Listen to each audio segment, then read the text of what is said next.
Zase stojím sám u otevřených dveří, město mlčí, noc mi všechno svěří.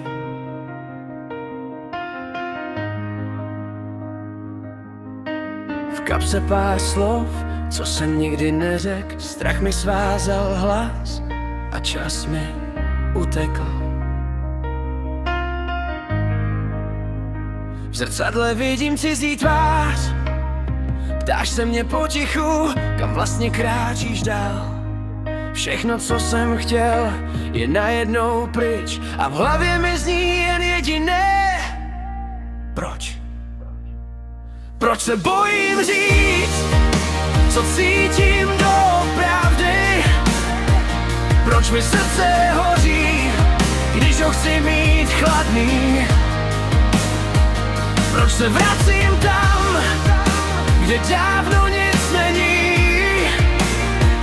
Proč mi naděje pořád dává znamení? Proč tě slyším i v tichu spát? Proč se učím ztrácet místo milovat? Možná odpověď znám už dávno v sobě, jen se bojím ji říct nahlas.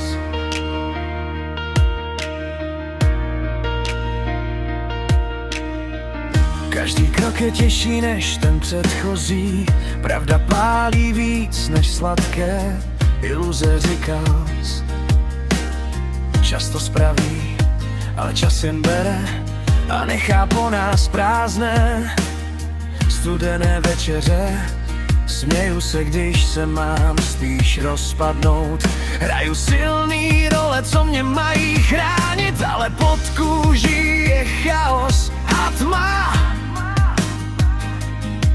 A otázka, co pořád začíná. Proč?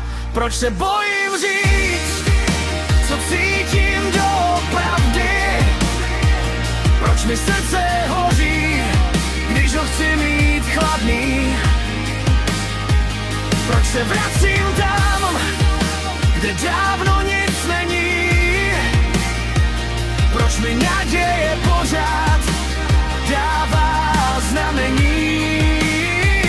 Proč tě slyším i v tichu spát? Proč se učím ztrácet místo milovat? Možná odpověď znám už dávno v sobě, jen se bojím ji říct nahlas. Možná není vina v tom, že padám níž, možná je to důkaz, že pořád ještě žiju, víš. Když všechno bolí, aspoň něco cítím a v tom chaosu se pomalu učím. Proč se bojím dít, když mám ještě čas? Proč čekám na zázrak místo vlastních hlasů v nás? Proč si myslím, že láska bolí vždycky víc, když bez ní je to prázdno, ticho, nic. A jestli se mě jednou zeptáš proč, řeknu proto, že jsem chtěl víc než jen noc. Protože i když jsem tisíckrát spad, pořád věřím, že má smysl vstát.